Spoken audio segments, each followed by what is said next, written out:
Hello students, welcome to third lecture of class 10th in Hindi medium. और हम जो है कुछ इस लेक्चर में जो है कुछ प्रश्नों को हल करेंगे, अलग अलग तरह के प्रश्नों को जो वास्तविक संख्या पर आधारित है। तो चलिए एक प्रश्न लेते हैं। पहला प्रश्न है कि किसी भी धनात्मक पूर्णांक को 4q+2 के रूप में लिखा जा सकता है, जहां q एक पूर्णांक है। 4q+2 के रूप में लिखना है जहां q को कोई भी एक पूर्णांक मानते हैं। अपने उत्तर की विवेचना कीजिए, मतलब हमें ये चेक करना है कि जो हम इसका उत्तर निकालेंगे उसमें किस हद तक सही है। तो चलिए शुरुआत करते हैं। तो यूक्लिड के प्रमेय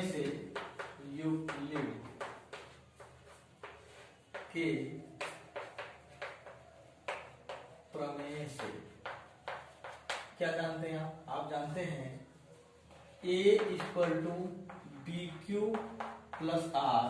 जहां a और b एक पॉजिटिव इंटीजर का एलिमेंट है, यानी कि धनात्मक पूर्णांक है, और qr एक यूनिक इंटीजर है। ठीक है ना, अलग तरह का इंटीजर है। ठीक, तो और कंडीशन जो दिया है वो 0 b, ये जो है हमारा यूक्लिड का प्रमेय है जिसमें दे रखा है। तो इसके आधार पे अगर हम देखेंगे 4q+2, तो इसमें ध्यान से देखिए, इसको समीकरण 1 मान लेते हैं। और दिया क्या है? दिया है, मान लीजिए यक्स के रूप में इसको मानिए। तो 4q+2, चूंकि ए भी एक पॉजिटिव इंटीजर, देखो हमने पॉजिटिव इंटीजर एक्स मान लिया जहां 4q+2 के रूप में दे रखा है, तो इसको समीकरण 2 मान लेंगे। और चूंकि यक्स को हमने माना है, ध्यान लिख लीजिए, माना आपने माना है, इसको माना ले लीजिए। अब दोनों की तुलना करिए, तो समीकरण 1 और 2 की तुलना करने पर तो चूंकि तुलना करेंगे तो यहां पर देखिए हम क्या करेंगे, यह q के सामने 4q और bq को तुलना करेंगे तो हमें क्या प्राप्त होगा, b=4। देखिए r की तुलना हम नहीं करेंगे क्योंकि एक पर्टिकुलर एक केस दे रखा है और हमें r का b से कम और 0 के बराबर या 0 से बड़ा कई स्थितियां हो सकती हैं। इसलिए महत्तम स्थिति क्या क्या होगी तो हम खाली यहां से पता कर पाते हैं, इसीलिए हम खाली सिर्फ इसको तुलना करेंगे। तो इससे तुलना करेंगे तो क्या निकल के आएगा, अतः जो r रहेगा वह 0 r कितना रहेगा, b4 है, यानी 4 रहेगा। तो इसका मतलब क्या हो गया, इसका मतलब जो r की स्थिति रहेगी वह क्या क्या हो सकती है, 0 1 2 3 तक रहेगी, 4 नहीं होगी, 4 से कम रहेगी, 0 से लेके 3 तक रहेगी। तो इस प्रकार से हम यस को किस रूप में लिख सकते हैं, तो कहेंगे इसलिए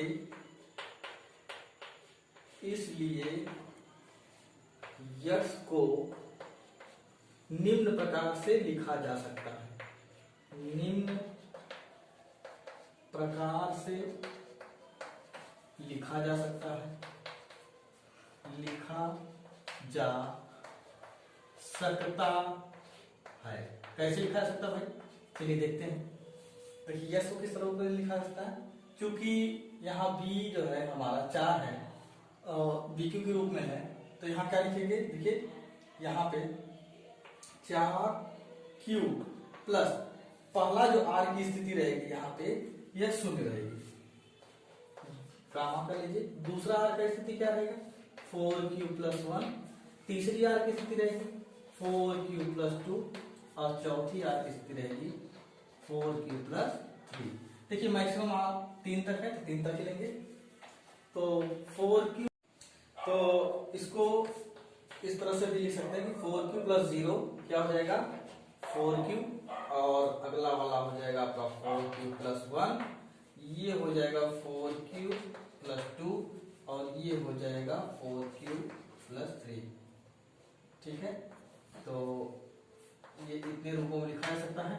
और हमें जो प्रश्न दिया उसमें कहा कि किसी भी धनात्मक पूर्णांक को 4q+2 के रूप में लिखा जा सकता है। तो देखिए 4q+2 एक रूप तो आ रहा है, लेकिन इसके अलावा भी 1 2 3 अन्य रूप भी आ रहा है, यानी कि इतने रूपों में लिखा जा सकता है।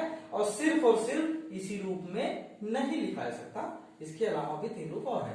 तो इसको क्या लिखेंगे, लिखेंगे अतः धनात्मक पूर्णांक दी गई धनात्मक पूर्णांक को सिर्फ 4q + 2 के रूप में ही नहीं लिखा जा सकता,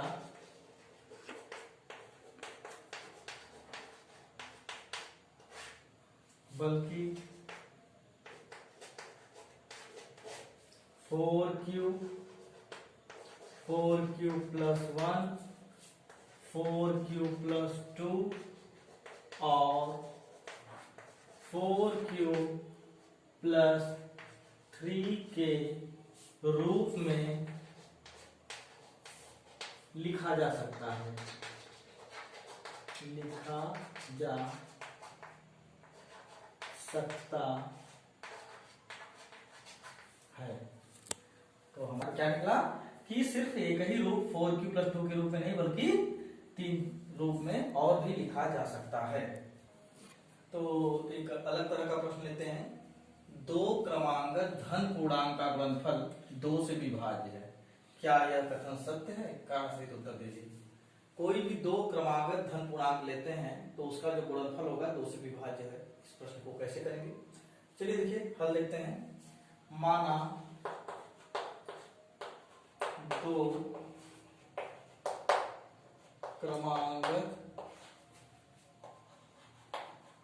धन पूर्णांक, क्या होगा भाई, अगर हम एक को n माने तो दूसरा क्या आ जाएगा n + 1। क्रमागत मतलब क्रम क्या है जो है उसके अगला, तो माना 2 क्रमागत धन पूर्णांक n और n + 1 है। तो हम क्या कर सकते हैं, देखिए n और n + 1 है तो क्या कर लेंगे, तो इस प्रकार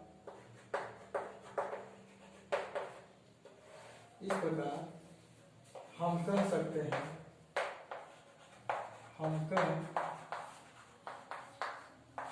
हैं, कि क्या कर सकते हैं भाई, या तो n 2 से विभाज्य है,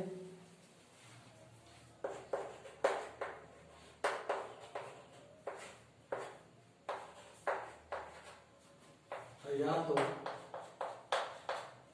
n + 1 2 से विभाज्य।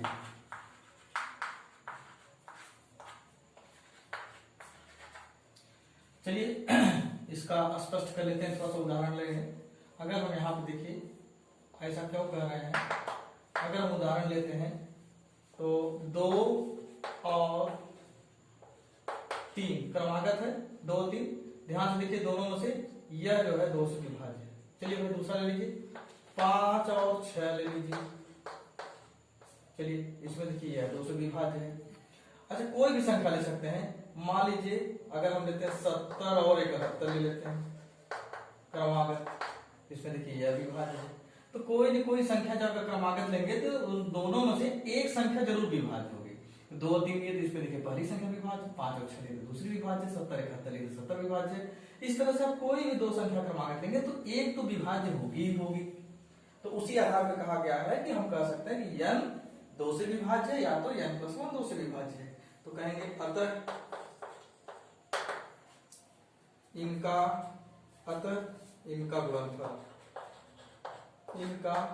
गुणनफल जो होगा वह क्या होगा, n × n + 1 भी 2 से विभाज्य होगा, 2 से विभाज्य होगा, विभाज्य होगा। क्यों होगा भाई? देखिए इसका भी स्पष्टीकरण देख लीजिए। देखिए अगर हम उदाहरण लें, 2 अगर विभाजित तो 2 गुणे 3 है, इससे 2 से विभाजित करेंगे कटेगा, तो देखिए 3 आ रहा। अगर हम 5 गुणे 6 लेते हैं और इसको 2 से काटते हैं तो 2 से 6 3 से 5, ठीक है। इसी क्रम में इसको भी कर सकते हैं। तो कोई भी संख्या अगर दोनों संख्याओं से क्रमांकों से एक विभाज्य है तो उसका गुणनफल भी 2 से विभाज्य होगा। तो अतः इनका गुणनफल n+1 भी 2 से विभाज्य होगा, ठीक है। यही हमारा उत्तर है और यही हमको दिखाना था कि 2 से गुणनफल भी 2 विभाज्य है। तो 2 पूर्णांक हमने n+1 क्रमांक लिए, दोनों का गुणनफल 2 से विभाज्य है। एक अन्य तरह का प्रश्न लेते हैं। किसी धनात्मक पूर्णांक का वर्ग 3m+2 के रूप में लिखा जा सकता है, जहां m is the element of natural number. यहाँ की m जो है प्राकृतिक संख्या का अवयव है, अपने उत्तर की विवेचना करना है। तो इस तरह के प्रश्न को लगाने के लिए सबसे पहले क्या करेंगे, लिखेंगे कि इसका वर्ग कितने रूप में हो सकता है, धनात्मक पूर्णांक को कितने रूप में लिखा जाता है। पहले इसके रूपों को देखेंगे। तो लिखेंगे यूक्लिड प्रमेय से, यूक्लिड प्रमेय से, यूक्लिड प्रमेय से क्या करेंगे भाई? देखिए a = bq + r, जहां पे a b is the element of positive integer और q और r भी इंटीजर का एलिमेंट है, अलग यूनिक इंटीजर का एलिमेंट है, और 0 और लेस और equal to r less than b, यह इसकी कंडीशन है। तो इसको समीकरण 1 मान लेते हैं और जो दिया है उसको लिख लेते हैं। दिया है, क्या दिया है? अगर हम यश के रूप में माने तो यश बराबर 3m+2 के रूप में दिया है। क्योंकि आपने यश को माना है एक इंटीजर, तो यश मान लीजिए। अब समीकरण इसको 2 ले लीजिए। समीकरण 1 और 2 की तुलना करने पर, तुलना करेंगे तो जो आपका गुणांक है यम का क्यू का, यही हम तुलना करेंगे तो क्या पता चल के आता है कि b बराबर 3 है। तो इसका मतलब क्या है, जो r रहेगा हमारा 0 less equal to r less than 3 रहेगा। इसका मतलब यह 0 से चालू है, 0 1 और 2 तक रहेगा, 3 तक नहीं जाएगा, 3 से कम रहेगा। तो इसलिए हम यक्स को किस रूप में लिख सकते हैं? अतः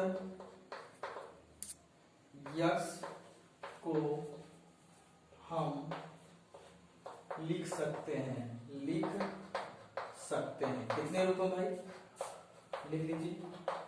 सबसे पहले देखिए यहाँ 3m था, तो यहाँ लीजिए 3q + 0 पहला वाला, फिर उसके बाद 3q + 1 दूसरा वाला।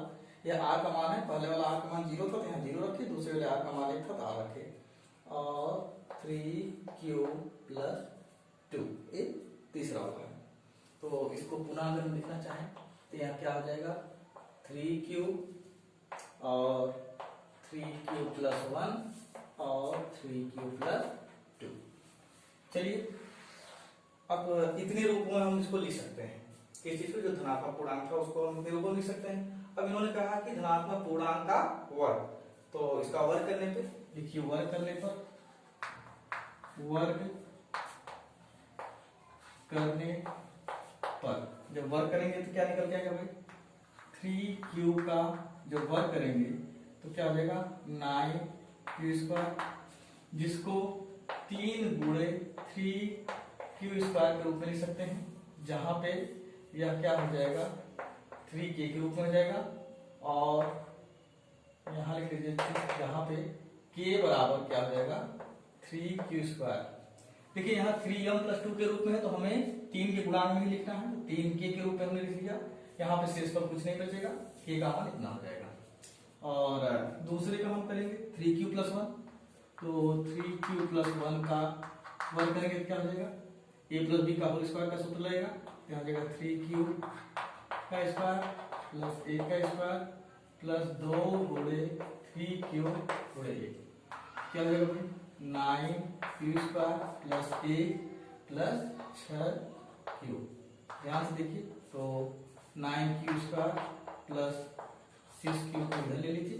अब देखिए इसमें से हम 3 को कॉमन ले सकते हैं, क्योंकि 3 के ही रूप में लिखना है, गुणांक के रूप में, तो हम 3 इसमें कॉमन ले लेंगे। बचे क्या, 3q² प्लस 2q प्लस 1। अब देखिए इसको हम 3k प्लस 1 के रूप में लिख सकते हैं, जहां पे आपका k जो रहेगा वह 3q² प्लस 2q रहेगा। देखिए तो पहला हमारा किस रूप में हो गया, 3k के रूप में हो गया, दूसरा 3k प्लस 1 के रूप में हो जाएगा। पुनः हम जो है 3q प्लस 2 का वर्ग करेंगे, जो तीसरा वाला था हमारा 3q प्लस 2, इसका वर्ग करेंगे तो क्या निकल के आएगा भाई, a प्लस b का होल वर्ग लगाइए, तो 3q का वर्ग धन 2 का वर्ग धन 2 गुणे 3q गुणे 2। चलिए फिर क्या निकल के आता है, 9q² प्लस 4 और प्लस देखिए यहाँ पे क्या हो जाएगा 12q।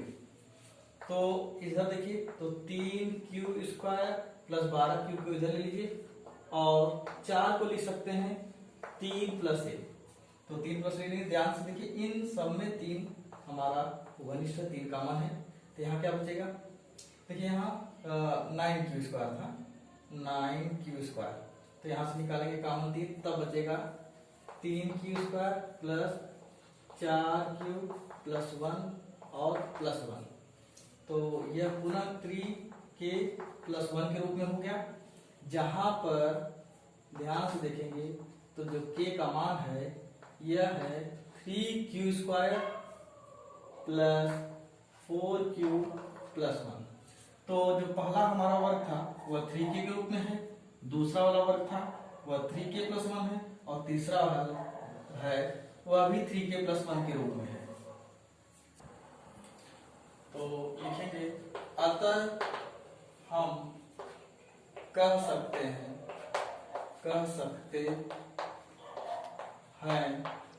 कि क्या कह सकते हैं, जो धनात्मक पूर्णांक था कि धनात्मक पूर्णांक का वर्ग, तो आपने वर्ग लिया था 3k प्लस 1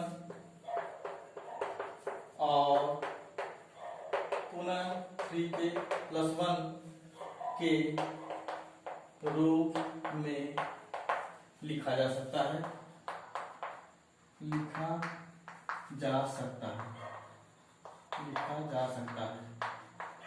ध्यान से देखिए यहाँ दिया था कि वर्ग 3m के रूप में लिखा जा सकता है, जहां इतना है। अपने उत्तर की विवेचना कीजिए, तो हमने क्या पाया कि किसी भी धनात्मक पूर्णांक वर्ग इस रूप में नहीं लिखा जा सकता, जिस रूप में इन्होंने दिया है इस रूप में नहीं लिखा जा रहा है। तो हम कहेंगे कि इस प्रकार, इसलिए हम कह सकते हैं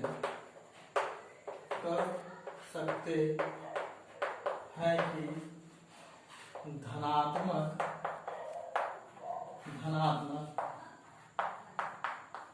पूर्णांक का वर्ग 3m प्लस 2 के रूप में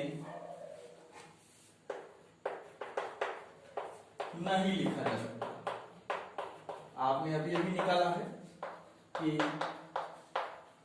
नहीं लिखा जा सकता, आपने अभी निकाला है कि 3k प्लस 1 और 3k प्लस 1 के रूप में लिखा जा सकता है, तो इसका मतलब जो दिया गया 3m प्लस 2 इसके रूप में नहीं लिखा जा सकता। चलिए अलग तरह का प्रश्न लेते हैं। दिखाइए कि 3 गुणे 5 गुणे 7 धन 7 एक समग्र संख्या है। तो शुरुआत करते हैं, समग्र संख्या मतलब कंपोजिट नंबर, तो 3 गुणे 5 गुणे 7 प्लस 7। अब इसको लिखेंगे तो क्या हो जाएगा, 3 गुणे 5 यानी 15, 15 सत्ते 105 प्लस 7 यानी कि कितना हो जाएगा 112। इसका फैक्टर कर लीजिए, तो 2 गुणे 2 गुणे 2 गुणे 2 गुणे 7, 2 दूनी 4, 4 दूनी 8, 8 दूनी 16, 16 सत्ते 112। ठीक, तो 2 गुणे 4 गुणे 7 घाते 1 हो गया। तो यहाँ पे हमको क्या स्पष्ट रूप नजर आ रहा है कि यह जो है 2 घाते 4 यानी एक से ज्यादा जो है इसके गुणनखंड है, फैक्टर है। ठीक है, तो कहेंगे अतः इसका गुणनखंड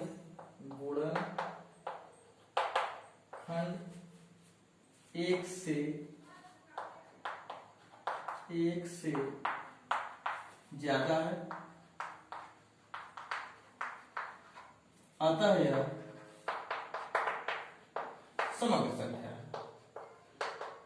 भाई एक अगर है, अगर कोई गुणनखंड सिर्फ एक होता है और अब स्वयं की संख्या होती तो अभाज्य होती है, और यहाँ समग्र संख्या है तो उसका परिभाषा ये है कि एक से ज्यादा गुणनखंड होना चाहिए। यहाँ देखिए एक से ज्यादा है, 2 के घात में 4 है यानी कि ज्यादा है, तो इसलिए जो है ये समग्र संख्या है। तो इस प्रकार से हम अगले लेक्चर में कुछ अन्य प्रश्न हल करेंगे जो वास्तविक संख्या पर आधारित होंगे। तो हमारे चैनल को लाइक सब्सक्राइब जरूर करिएगा और शेयर करना न भूलिए, और बेल आइकन जरूर दबाइएगा ताकि आपको नोटिफिकेशन मिलता रहे। हमारा चैनल हिंदी और इंग्लिश दोनों मीडियम में चलता है, इसलिए किसी भी तरह की पढ़ाई आप कर सकते हैं, हिंदी मीडियम से चाहे इंग्लिश मीडियम से। तो हमारे चैनल को लाइक और सब्सक्राइब जरूर करिए, सब्सक्राइब करना मत भूलिए।